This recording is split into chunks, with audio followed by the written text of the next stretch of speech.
Pessoal, vamos dar início à nossa atividade de hoje. O meu nome é Herbert Santos Lima. Eu faço parte do Partido dos Trabalhadores, do núcleo Américo Barreira, que é o núcleo do Partido dos Trabalhadores, junto aqui com vários companheiros que estão presentes aqui hoje, né? O companheiro Valtor Miranda, a Wanda, o Mário Mamed, quem é que está do núcleo mais aqui, enquanto é só esses. Bem, a gente faz parte do núcleo Américo Barreira e fazemos parte também do Comitê Popular de Luta do São João do Tauape. O Comitê Popular de Luta do São João do Tauape, ele foi criado no dia 11 de fevereiro desse ano, logo assim que o Partido dos Trabalhadores lançou a ideia de formar um núcleo, um comitê.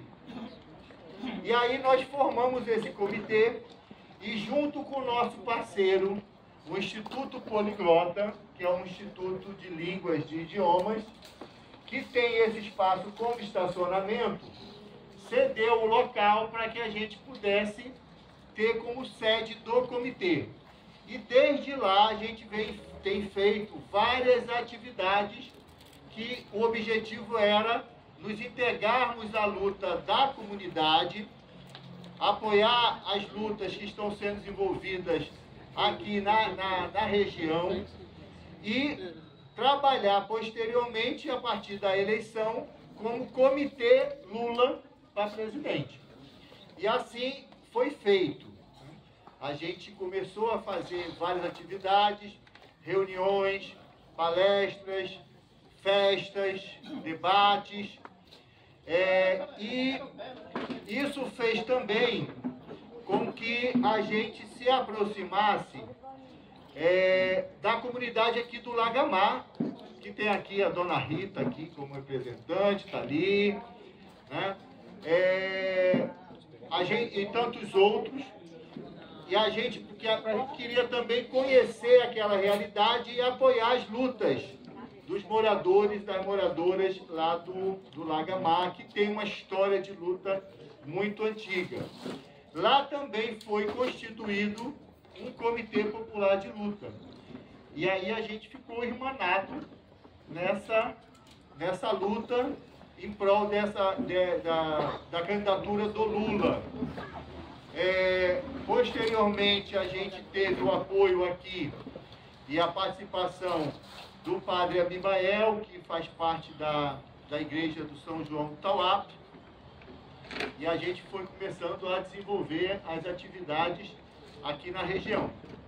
Então, esse espaço, ele serviu muito para justamente ajudar na organização.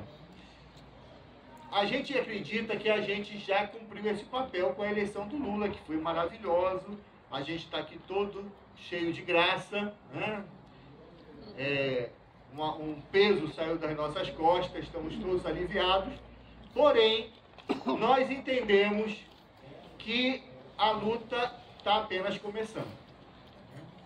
Então, o Comitê Popular de Luta, ele tem que se constituir e vai se constituir como um comitê de defesa da democracia, com dois objetivos: lutar pela democracia enquanto valor e lutar também para defender esse governo que nós colocamos lá, e não só defender, como tensionar o governo para que ele avance, porque a luta não vai ser fácil.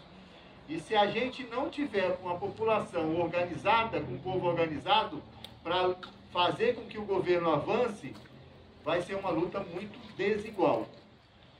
Por isso que a gente está começando as atividades, né, do comitê, hoje com um bate-papo com o Manfredo Oliveira, para discutir justamente isso, a democracia, a importância da democracia e a importância de fazermos essa luta. Porque não adianta a gente apenas falar, dizer, ou então, feita a eleição, ir para casa e descansar. Não tem como. A luta, ela é permanente, a luta é diária.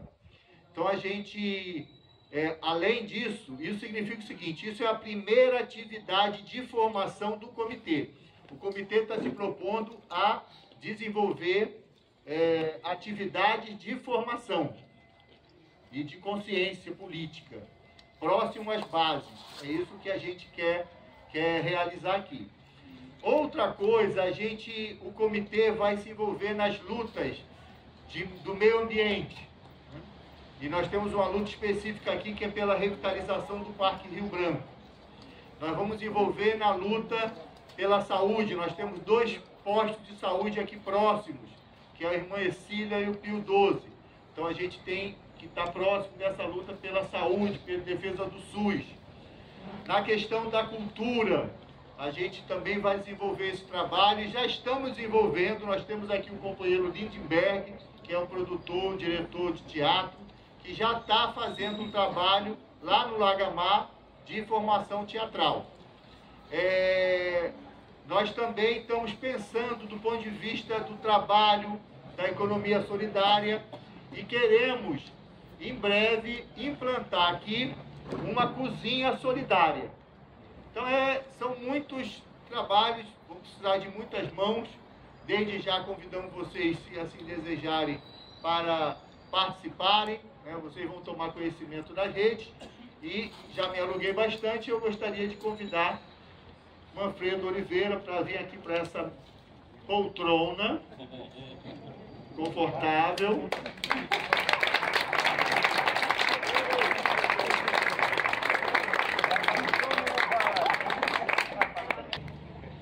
Ele vai ver ali aquele banco.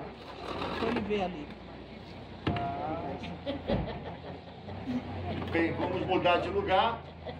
O Manfredo dispensa apresentações.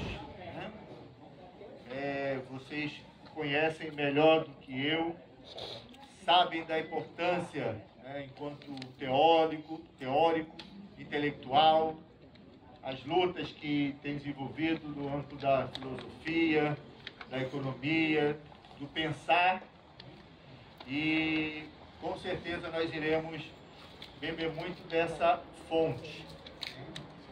Ele vai ter o tempo suficiente para explanar e dar tempo para a gente também conversar com ele.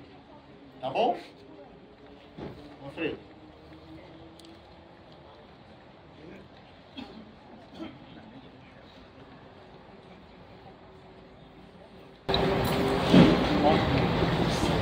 Em primeiro lugar, eu fiquei muito feliz com o convite, ao mesmo tempo apavorado.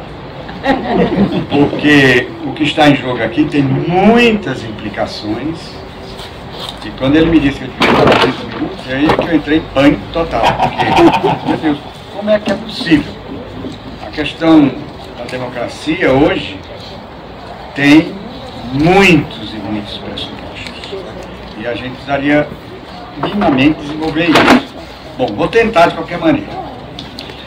Em primeiro lugar, a questão da democracia se tornou, desde o século XX, uma questão fundamental a partir das experiências totalitárias do século XX. Fascismo, nazismo, stalinismo e experiências que caminham na mesma direção hoje. De modo que, além disso, a construção de sociedades desiguais e excludentes.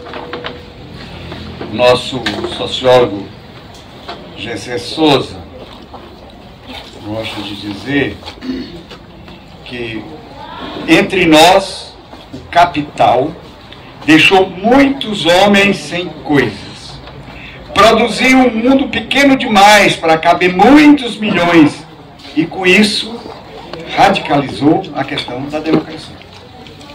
Então, veja bem, quando se fala em democracia hoje, pensa em voto, possibilidade de expressão, etc. eu vou pegar aqui a democracia, como ela foi pensada e continua sendo pensada hoje, numa perspectiva mais ampla, que implica, vamos dizer assim, a forma suprema da vida política humana e, nesse sentido, diz respeito à totalidade da vida.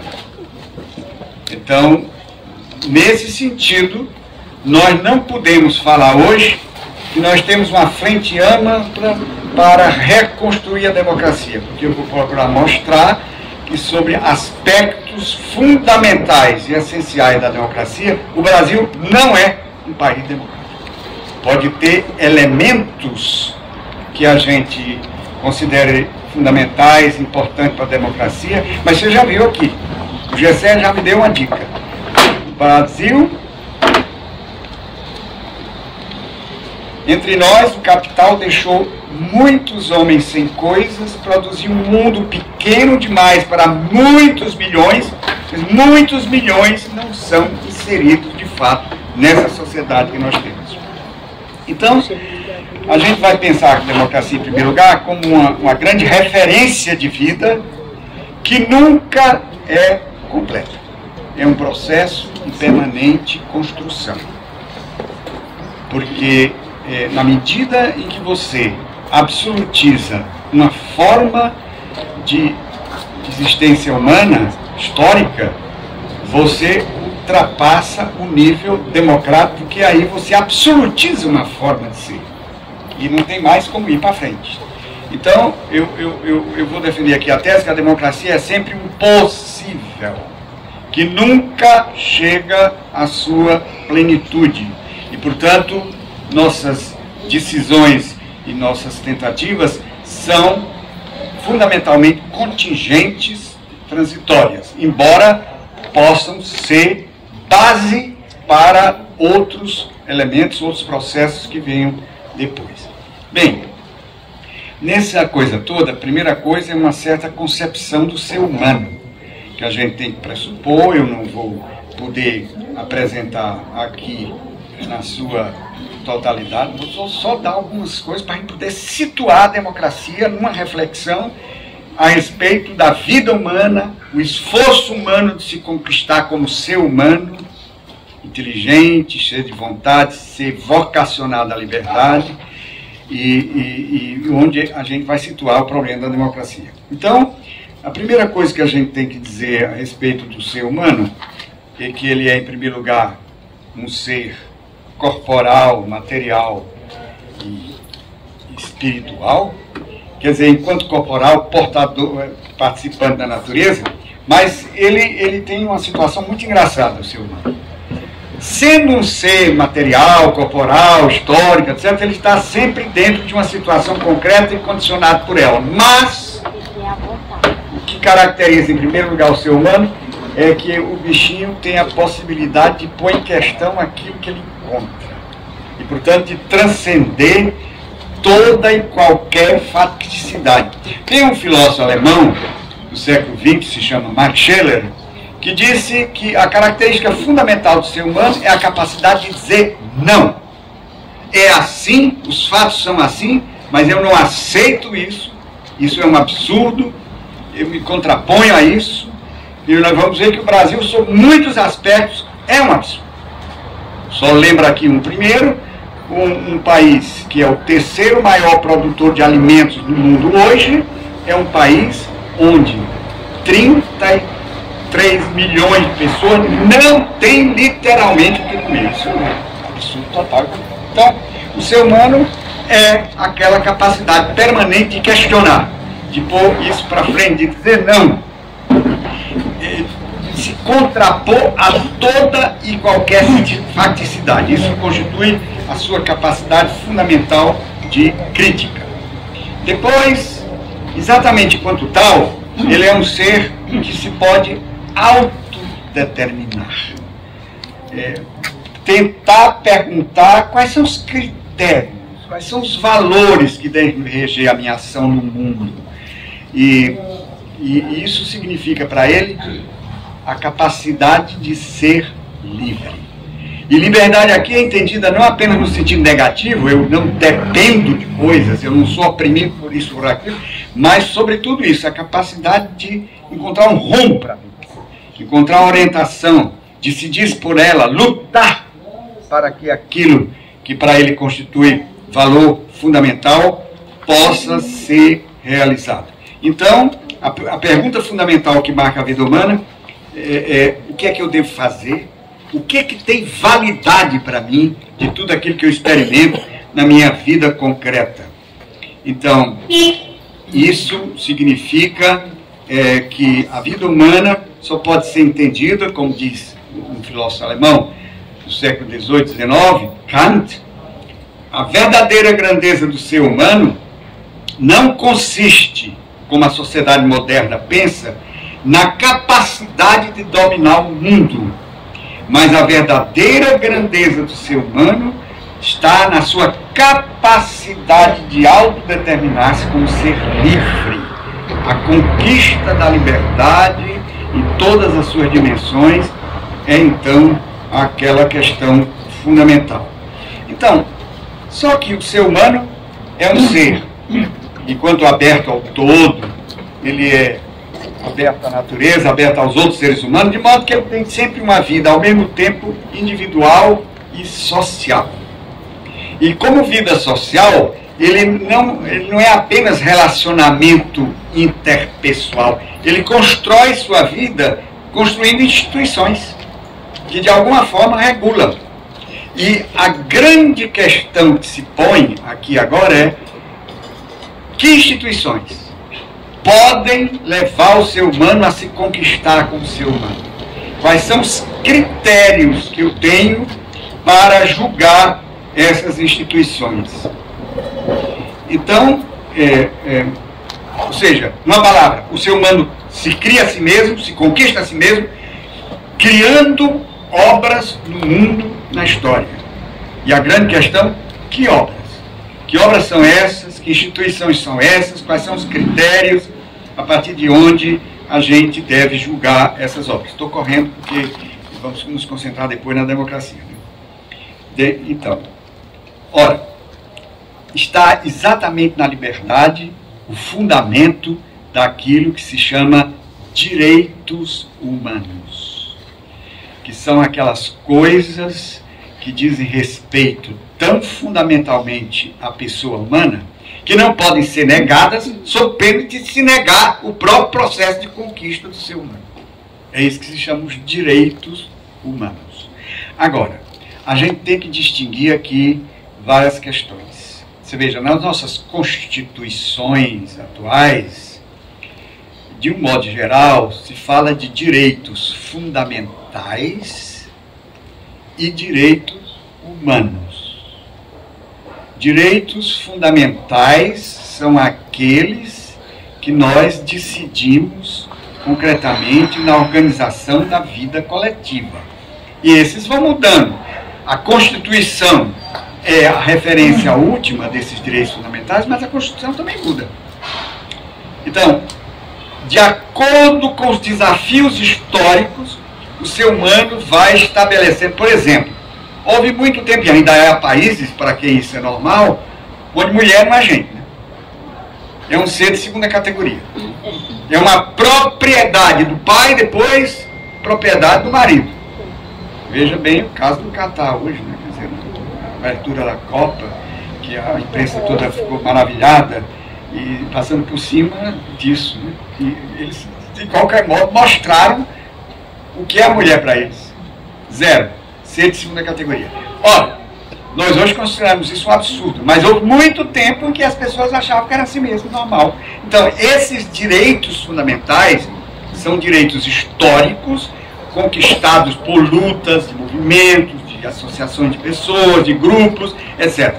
Agora, os direitos humanos, propriamente falando, são direitos que hoje muitos pensadores chamam de pré-positivos, porque eles são orientações fundamentais que decorrem da própria estrutura do ser humano e que, portanto, são critério a partir de onde a gente vai julgando o que faz no mundo.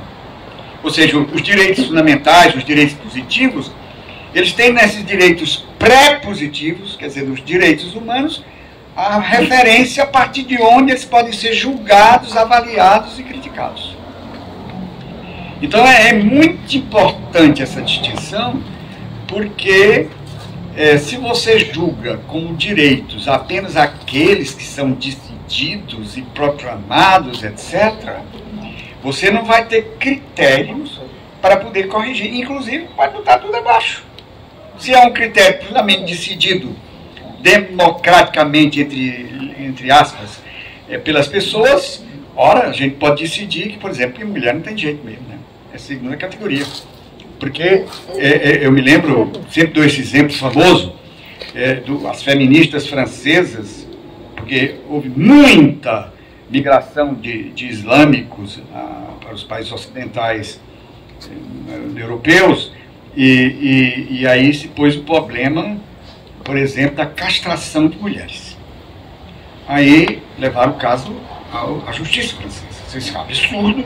Isso é contra os direitos humanos. O advogado das mulheres islâmicas fez a seguinte observação: direitos humanos é um conceito que pertence à cultura ocidental moderna. Nós não temos nada a ver com isso. Portanto, vamos continuar castrando as mulheres. Quer dizer, a existência de direitos fundamentais, assim chamados direitos humanos, que são referência, é fundamental como a fonte a partir de onde você pode julgar o que se faz e, então, fazer a coisa. Portanto, a liberdade do ser humano como ser livre é a fonte que justifica, que legitima esses direitos pré-positivos, que a gente está chamando aqui de direitos humanos, que são referência a partir de onde nós podemos ir avaliando nossas construções históricas, que podem ser, muitas vezes, radicalmente contrapostas a esses direitos fundamentais. Bem, então, a consequência disso é que, do ponto de vista histórico, do ponto de vista dos assim chamados direitos fundamentais, pode haver sempre novos direitos. Ele nunca se esgota, né? Por exemplo, normalmente se fala de, pelo menos em 3 níveis, né?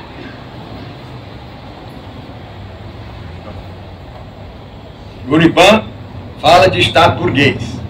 Foi aquele primeiro nível de direitos, entendido o ser humano aí como ser puramente individual, que tem direitos frente ao Estado e que, no fundo, garantem propriedade privada, etc, etc. Acontece que as revoluções que surgiram depois foram acrescentando novas perspectivas. Por exemplo, a segunda onda desses direitos, os assim chamados direitos sociais, econômicos, políticos e culturais. Então, por exemplo, problema étnico. Eu não tenho direito de fazer alguma coisa, oprimir alguém porque não é brasileiro, por exemplo, ou porque não é latino, ou porque não é branco. Ora, se a gente faz um minutinho de pensamento a respeito disso na sociedade brasileira, ela é essencialmente e estruturalmente racista. O negro é sempre um ser de segunda categoria. É incrível, eu ouvi na academia onde faço agora um sujeito me dizendo assim: ah, meu Deus, quando eu penso nessa desgraçada dessa princesa Isabel, negro é para estar sob Shiva. Negro é para estar sob Shiva. E aí eu me lembrei quando eu era mais jovem, tinha menos juventude acumulada, a secretária do meu pai, que era negra, disse para minha mãe: eu também tenho horror a essa princesa Isabel, porque os negros, ela inventou essa história de libertar os escravos, e agora esses negros pensam iguais a nós. E eu perguntei: ué, não são não? Ela disse: dona Olga, esse rapaz não gira direito não. Quer dizer, essa é a mentalidade brasileira. Então, por isso a importância de distinguir entre direitos, sim, eu estava dizendo que primeiro era esses direitos, hoje se fala aí dos direitos ao reconhecimento, formas de vida que não batem com aquela que normalmente aceita na sociedade. Quer dizer, o direito ao reconhecimento da pessoa como ele é, né? E aí entram mil questões hoje, por exemplo, a homofobia radical presente no Brasil, etc, etc. Bem, então, a consequência, portanto, é que esses direitos fundamentais, eles nunca se esgotam. Nós vamos sempre, à medida que a sociedade vai crescendo na sua consciência ética, ela vai descobrindo as tragédias. Quer dizer, hoje os negros, inclusive, estão começando a dizer, peraí, calma lá, não é assim. Quer dizer, quem teria coragem de dizer uma coisa dessa no passado? Porque era um negócio, continua sendo estrutural, mas as vozes já começam, né? Vocês viram, a televisão todo dia mostra um caso desse, né? A pessoa, não, foi um leve engano, por acaso. Portanto, a construção dos direitos fundamentais, nesse sentido, quer dizer, os direitos concretos, eles é uma construção nunca fechada. É importante quando uma sociedade cresce na compreensão que ela tem preconceitos estabelecidos como evidentes, que não são nada de evidentes. Bem, então, nós passamos agora para compreender o último elemento, antes de entrar propriamente na questão da democracia, que é que a esfera do político pode e deve ser considerada como aquele conjunto de instituições a serviço da efetivação dos direitos. Portanto, se ela não é isso, ela não se justifica, não se legitima. Se todo ser humano é portador, se toda realidade é portador de um direito intrínseco, e hoje a questão fundamental da ecologia parte daqui, e como você deve saber, existe toda uma teoria hoje pensada como ecossocialismo, que considera a questão ecológica como absolutamente central na construção de uma sociedade alternativa ao capitalismo hoje. Então, se toda realidade tem um valor intrínseco, o ser humano tem o seu valor específico e como ser consciente e livre. De modo que aqui está a sua dignidade fundamental, o seu ser próprio, e com os outros é que a exigência ética fundamental é a promoção de tudo aquilo que pode contribuir para a realização do ser humano como ser inteligente e livre. Então, a exigência ética fundamental para uma sociedade é fazer tudo aquilo, e isso implica naturalmente sua relação com a natureza, porque o ser humano também é um ser natural. Destruir a natureza, no fundo, é destruir a si mesmo, e ele não tem muitas vezes consciência disso. Então, portanto, a exigência ética fundamental de uma sociedade política é criar instituições que possam garantir essa conquista permanente dos direitos, seja do ser humano, seja de todos os outros seres. Portanto, exigência de respeito, de cuidado com a natureza. E essa dimensão implica sempre, quando diz respeito ao ser humano, como eu disse antes, uma dimensão individual e social. E aquilo que nós chamamos de dimensão social é propriamente a dimensão da política, onde ele vai pensar as instituições que possam levar adiante a sua conquista como ser humano. Então, a primeira preocupação do político é passar de uma sociedade despótica para uma sociedade propriamente política. Isto é, onde a vida é baseada em direitos. Os direitos são referência da vida, e não simplesmente o arbítrio, a pulsão que vem, e eu não aguento ver esse homem, vou pisar em cima dele, etc. Quer dizer, não é assim que se constrói uma sociedade humana. Então, o que está em última análise em jogo é a afetivação do ser humano enquanto ser livre. E a partir daqui, a existência política se revela como algo superior ao arbítrio despótico, como nós experimentamos agora muito fortemente no Brasil. Então isso significa que, em primeiro lugar, está em questão a defesa dos direitos básicos do ser humano.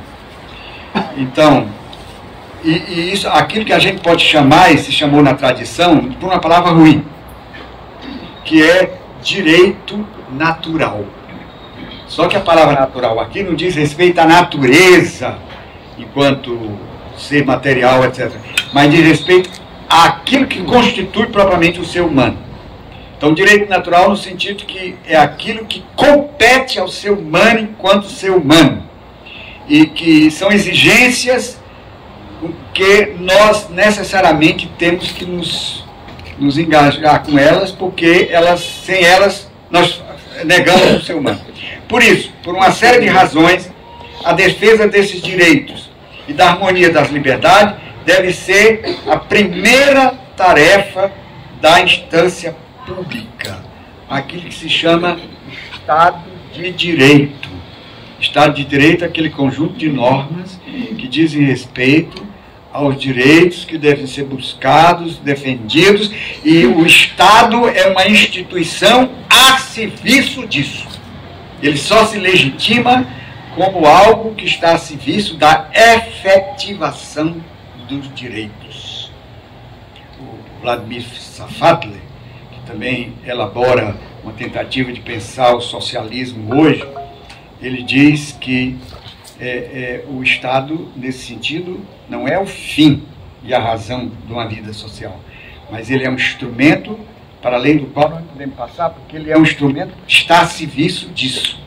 Portanto, ele não é fim, ele é meio, né? Em função do qual se trabalha para que ele defenda os direitos, garanta os direitos, sobretudo aqueles que não têm direito nenhum, né? Os sem direitos, como gosta de chamar o filósofo Henrique Dussel. Bem, dito essas coisas prévias, nós vamos começar muito as carreiras muito superficiais, só para ver onde é que a gente situa o problema da democracia. Então, a forma de existência política se revelou portadora de um valor intrínseco superior à vida despótica, que nós acabamos de ouvir, né?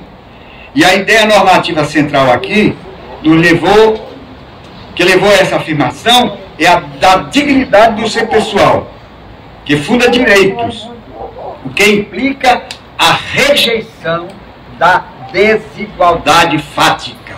Toda e qualquer desigualdade em qualquer nível na vida humana não é aceitável, a não ser que se... Não tem jeito. Tem aquele filósofo norte-americano, o John Rawls, que diz assim, não, a desigualdade pode existir, contanto que ela funcione em função dos que não têm nada, dos sem direito. Como é que eu vou admitir uma desigualdade em função dos que não têm direito? Mas cabeça de norte-americano, né? Bem, então, desigualdade fundada no privilégio ou na força como critério de configuração da vida coletiva. A existência política, enquanto tal, é a existência fundada em direitos. Sem isso não há política, né? Então, a vida política, portanto, tem a ver com a efetivação de direitos. Uma questão fundamental que se pode pensar aqui, em primeiro lugar, é: que direitos? Quais são os direitos, em primeiro lugar, exigíveis para que a vida humana possa ser respeitada como vida humana? Primeira coisa, o cerne do ser pessoal. O ser humano é um ser corporal, orgânico. A pessoa existe num corpo mortal, que deve ser defendido de todos os ataques. Então está aqui. Não é o direito supremo, certamente, mas é o direito básico, porque sem vida, vocês sabem que houve uma discussão aqui a nível do governo brasileiro que disse, não, A liberdade está acima da vida. Então, por exemplo, para defender a liberdade, nós dizemos, não se vacinem. Então, deixe que as pessoas se contaminem todas e quando tiver um bocado de gente morta, aí pronto, está resolvido o problema. Então, o que está dizendo aqui é o contrário. A vida pode não ser o direito supremo. Você pode até achar que há outros valores mais importantes que a vida, mas a vida é o valor fundamental, sem o qual não há direito algum. Então, a base de um ser pessoal é a vida, que, portanto, constitui o bem elementar. Uma vez que destruído, ele não pode desfrutar de nenhum outro bem. Então, a vida no seio do direito não é o supremo, mas o elementar. Todos os outros bens devem ser subordinados à vida enquanto pressuposto por todos os outros. Ora, a situação brasileira é uma negação radical. Aqui tem uma frase interessante do Gessé Souza, que diz o seguinte: a transnacionalização colocou o Brasil na era da informática. Ora, na era inclusive da 5G, né, que já roda o Brasil. Cada vez mais nós avançamos tecnologicamente. Colocou o Brasil na era da informática, antes de colocar milhões de brasileiros na era da sobrevivência humana minimamente digna. Né? Quer dizer, nós podemos fazer avanços gigantescos do ponto de vista tecnológico, mas milhões de pessoas sem garantia de vida, sem saber se amanhã tem a menos água para tomar, é uma coisa escandalosa, uma coisa absurda. É este o nível de reprodução material orgânica do ser humano que na modernidade se configurou como civilização do trabalho. Uma vida política, no sentido de uma vida de acordo com os direitos, só se efetiva enquanto tal se a vida de todos puder ser garantida através da configuração institucional da vida coletiva, que torne possível o acesso a todos os bens necessários à reprodução da vida. E não é assim entre nós. Quer dizer, nós não somos um país democrático. Não somos. Nós não garantimos a vida a todos. É uma coisa absurda. Você imaginou que é você não saber se amanhã come? E quantos vivem hoje assim? Hoje nós saímos na rua e vemos essa miséria na nossa frente. Pessoas que estão na rua porque não tem como ficar em outro canto.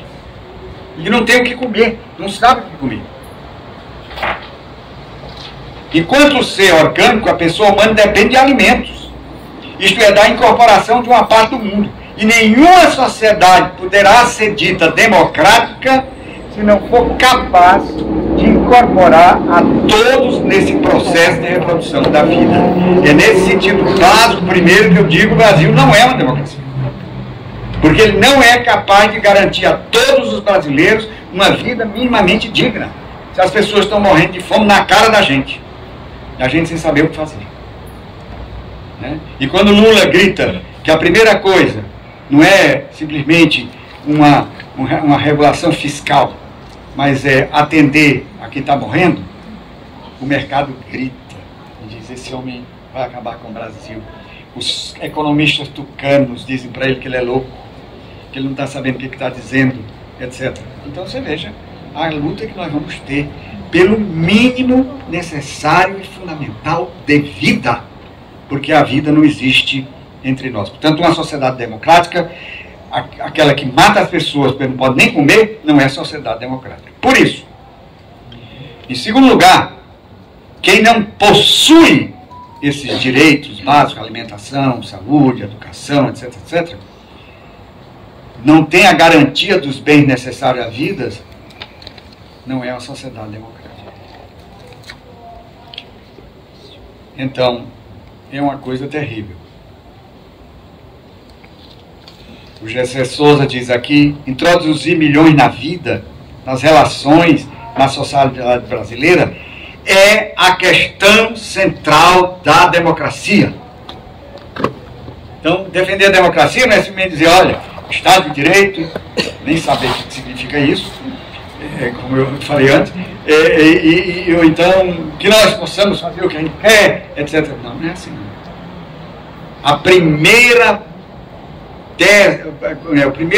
o primeiro teste de uma sociedade democrática é a garantia da vida, é que as pessoas possuam aquilo que é necessário. A vida da pessoa é um valor inquestionável, que o Estado tem que levar em consideração. O que significa dizer que a constituição do Estado e da propriedade, qualquer que seja ela, deve ser vinculada a esses princípios fundamentais, ao princípio ético fundamental, que é a defesa da vida. Portanto, é um direito que antecede o próprio regime estatal estabelecido. O Estado está em função dele, e não de outra coisa qualquer. Então, além disso, estou aqui fazendo até uma rápida consideração daquilo que são direitos básicos que mostram que a sociedade brasileira não é uma sociedade propriamente democrática.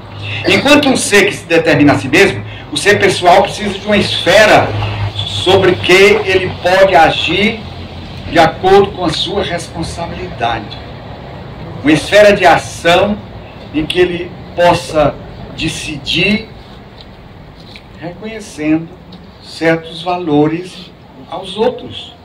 Por exemplo, a liberdade da religião, a liberdade da consciência, a liberdade de ação e de associação.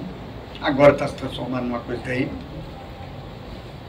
Até para ser professor. Eu estava contando ao Dilmar, eu me senti a própria Rosa Luxemburgo, uns anos atrás, que eu tinha que fazer uma palestra na UFC e fui proibido pelo reitor. Eu lembro, fui assistir. Então, por coincidência, havia um congresso de professores de filosofia do Ceará se realizando na UES. Ora, foi só o que eles quiseram. Convidaram a mim para fazer a palestra lá. Então, qualquer palavra que eu dizia, fala interventor! Fala interventor! Então eu sentia assim, Rosa da Fonseca. Então, a primeira palestra dele que eu assisti. Fiquei encantada. Sim. Rosa da Fonseca. Fala então, o pessoal dentro da UES. Seria bom, né? Nós não chegamos aí na palestra de aula.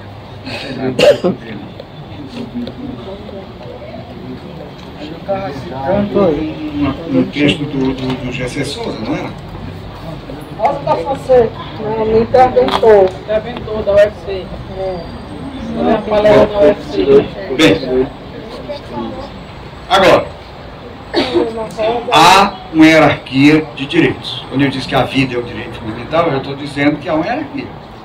Por exemplo, luta entre vida e propriedade, aí não tem dúvida.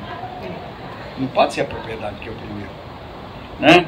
Então, é nesse sentido que eu estava querendo ler aqui. Você está falando do direito de associação. De associação, de pensamento, etc. E o G.C. Souza diz assim: a Constituição liberal, no sentido político, né, não econômico, ou democrática, deve partir da sociedade e não do Estado, dos direitos cidadãos e não do Estado, dos instrumentos e mecanismos de controle do Estado por parte dos cidadãos, e não da submissão do cidadão e da sociedade ao Estado. O Estado é meio, não é fim. O meio é o ser humano, é a conquista do ser humano como ser livre. Então, o Estado há de fato direitos que o Estado tem a obrigação de realizar? Sim, já que a vida humana é um bem excelente com o qual a propriedade não pode concorrer em dignidade, justifica-se, por exemplo, uma reforma tributária radical. No Brasil, uma vergonha que os pobres proporcionalmente pagam mais imposto que os ricos. Isso é um absurdo. Porque o peso do imposto do Brasil é no consumo. Vai o bilionário comprar e o pobre a mesma coisa, para o bilionário aquilo não significa nada. Para o pobre pagar aquilo, é quase o salário dele. Então isso é um absurdo. Então, de reforma tributária não pode se reduzir a encontrar um jeito de facilitar, né, e tirar a grande obra de Fernando Henrique deixou para o Brasil, os dividendos, os lucros milionários não pagam. E os pobres desgraçados pagam. Né? Então, quer dizer, tem que haver uma reversão total disso. É insustentável a indiferença do Estado frente às necessidades elementares da população. Então, é dever moral criar uma ordem política e econômica em que os direitos fundamentais das pessoas sejam satisfeitos. Nesse contexto, é fundamental aqui a consideração da hierarquia dos valores. Assim, por exemplo, a defesa da propriedade, seja lá ela qual for, não pode estar no mesmo degrau que a defesa da vida. Impossível. Nesse contexto, emerge o Estado como o poder do direito, no sentido de uma instituição que se deve reger pelo direito, mas, sobretudo, tem a tarefa de, a nível da sociedade como um todo, como o Safatli gosta de dizer, ele diz, às vezes a esquerda tem uma mania de dizer que a gente pode eliminar o Estado. Não pode, o Estado é instrumento que tem condições de poder atuar a nível global e ser aquele que vai fiscalizar a sociedade como um todo, saber se ela está realmente respondendo àqueles direitos fundamentais que garantem a vida digna da pessoa humana.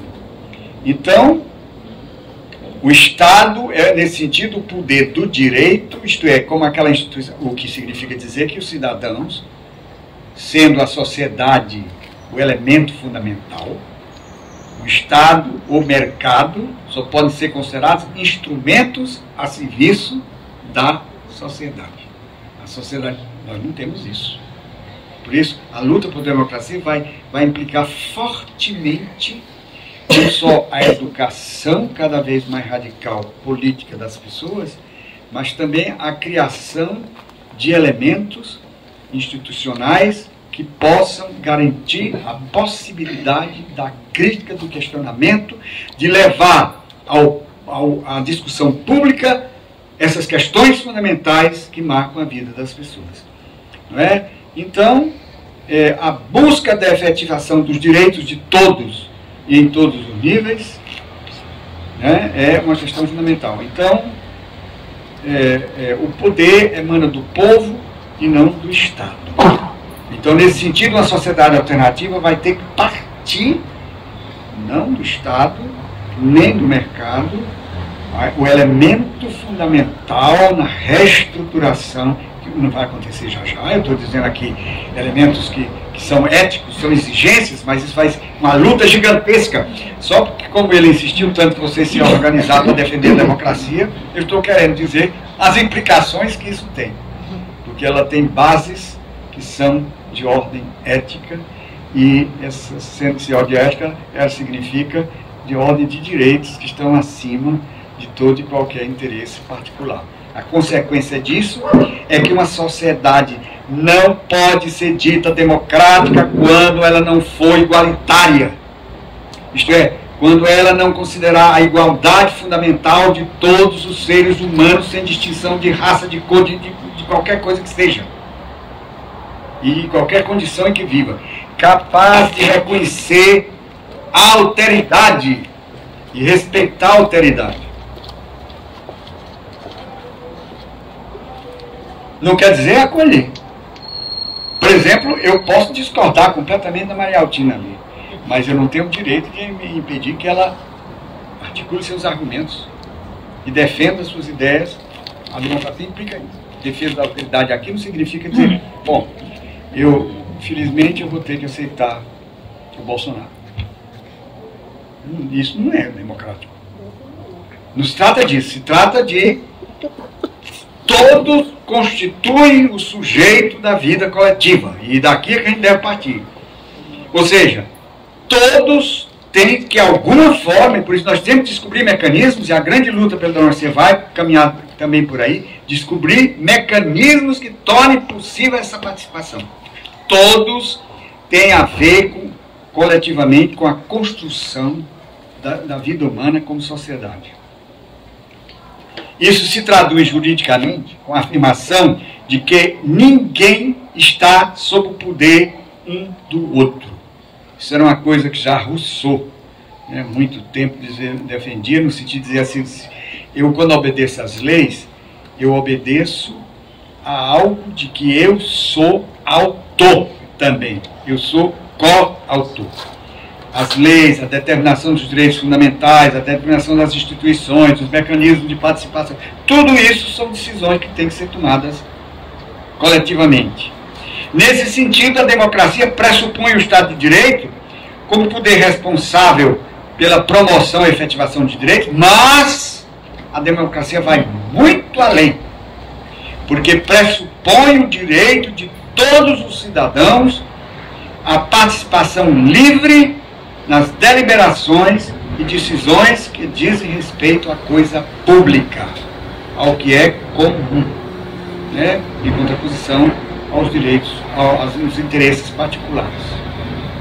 Isso implica necessariamente o reconhecimento do outro enquanto outro e a nossa responsabilidade com todos. Sociedade autônoma, diz Castoriadis, ou Castoriadis, como diz os franceses, para poder olhar ali para o Dilmar, o Castoriadis diz assim, sociedade autônoma significa uma sociedade verdadeiramente democrática. O que é isso? Uma sociedade onde o povo faz ele mesmo suas instituições e suas leis. E é por isso que Turenne diz, é ridículo a gente dizer para o povo, você é constituidor da democracia. Se o povo não tem condições de fazer coisa nenhuma, nada. Então, uma sociedade onde o povo faz ele mesmo as suas instituições, suas leis, os indivíduos são livres e iguais. Iguais significa aqui que todos têm a mesma possibilidade efetiva de participar do poder político. E também há um conteúdo subjetivo subjacente a essa autonomia. Os indivíduos autônomos são indivíduos responsáveis, que podem refletir, deliberar, decidir. Portanto, numa vida democrática é fundamental o argumento. Se argumenta, não se impõe, não se estabelece de antemão o que é. Então,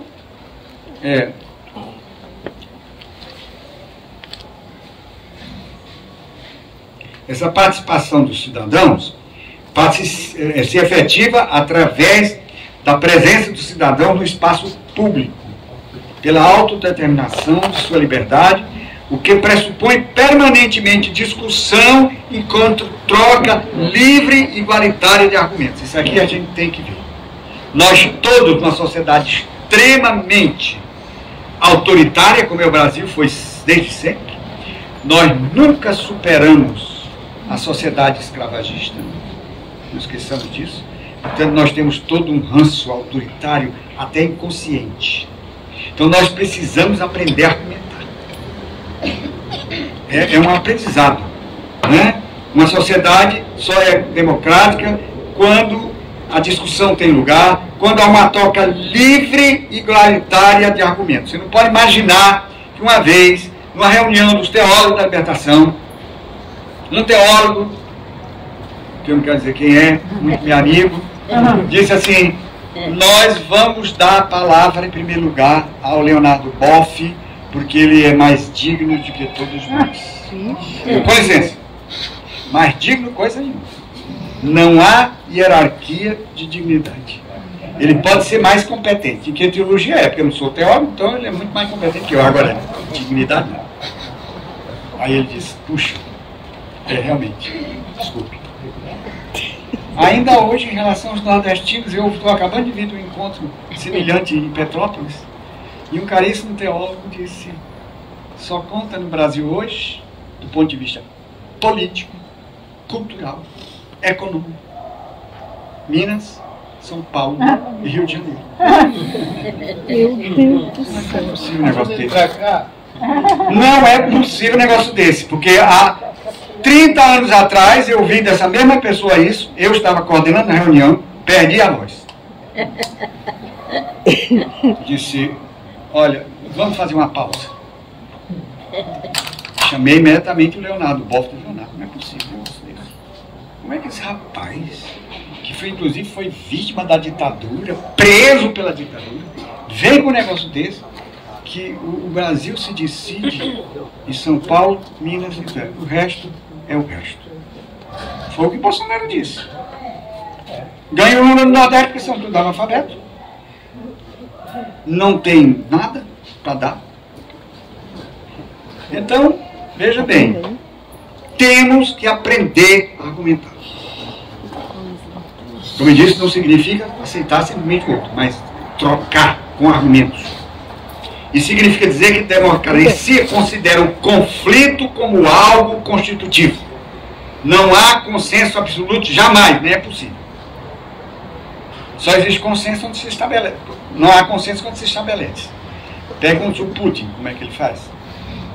Se alguém por acaso pode minimamente protestar. Ontem mesmo, um professor universitário perdeu a cátedra porque foi questionar o Putin. Então, se não existe possibilidade de ter argumento, então o conflito é institucional e deve ser fundamental e deve ser enfrentado com argumentos, não é? Sabendo que nunca nós podemos esgotar o grande ideal democrático nas situações históricas. Toda situação histórica humana é sempre uma situação histórica que tem seus valores, mas também tem seus buracos. E que pode ir para frente. E é ruim quando não vai para frente. Né? Então, portanto, o que exige uma reinvenção constante. A democracia, ou ela se reinventa, ou ela morre. Porque ela não é capaz de enfrentar os novos desafios. A verdade pode existir, mas ela nunca é absoluta. Há graus de verdade. Quando eu era professor ali quando a filosofia dava aula ali no lado da reitoria, para dizer aos alunos, porque normalmente a pessoa diz, não, ou a verdade não é verdade. Do ponto de vista lógico pode ser, mas do ponto de vista qualitativo não é assim. Então eu dizia assim, olha, eu saio daqui do prédio da filosofia, que ficava antes da reitoria. Vou andando pela calçada que fica, a calçada do prédio da reitoria. De lá eu vejo o prédio, bom, toda comparação claudica, mas é bom para a gente entender o que é grau de verdade. No começo, logo no princípio, eu vejo lá o prédio da cultura germânica. Ora, mas quanto mais eu avanço, eu vou vendo outras dimensões, outros aspectos que eu não tinha visto antes. Então, a verdade, mesmo existindo, não é absoluta. E por isso a gente tem que ver que toda realização histórica, quando eu viro dogmático, fanático, lunático, e determino a ideia que eu tenho de sociedade é insuperável, eu já deixo sair da democracia. Porque a democracia é um processo permanente de reconstrução. Porque não existe, a não ser que o ser humano pudesse ser absoluto. Mas que ele não é um absoluto, uma coisa dessa. Né? Então, a democracia não parte de consenso, ela parte de conflito. Só que os conflitos têm que ser enfrentados racionalmente, argumentativamente, civilizadamente, e não reduzindo o outro a zero, como ficou presente na sociedade brasileira. Bom, nós temos mil coisas ainda a discutir, mas eu espero ter minimamente delineado que a democracia, a luta pela democracia implica muito mais do que aquilo que a gente normalmente pensa que ela implica, e queria terminar dizendo o seguinte: falar de liberdade, falar de direito, falar de democracia para quem está morrendo de fome, de certa forma, é cínico. Se a gente não é capaz de realmente se organizar para que isso desapareça. Quem é que pode acreditar né? E nós vivemos num mundo de absurdos, né? Eu toda hora estou chocado. Fui buscar dinheiro no banco, não tinha mais um tostão, e encontrei lá uma mulher que toda a vida, muito pobrezinha, muito cheia de dificuldades para viver. Toda vez ela me pede dinheiro. Aí eu sempre digo assim, mas minha senhora, se eu estou vindo aqui porque não tem dinheiro, eu só posso lhe dar na volta. É claro. Aí ela, é mesmo, deixa eu dar certo. Aí, quando eu estava dizendo isso, passou um casal de idosos da classe média brasileira. Aí a mulher logo aproveitou, minha senhora, veja aqui a minha situação. Peça ao Lula. Vixe Maria! Peça ao Lula. Olha, eu perdi a fala. De novo, eu tenho essa coisa. Quando eu vejo um absurdo desse, eu perco a fala. Depois eu me lembrei, não vai precisar não. Ele vai tirar de vocês e vai dar a ela. Porque vai reestruturar a sociedade de tal maneira que vai deixar de ser cínico. Obrigado.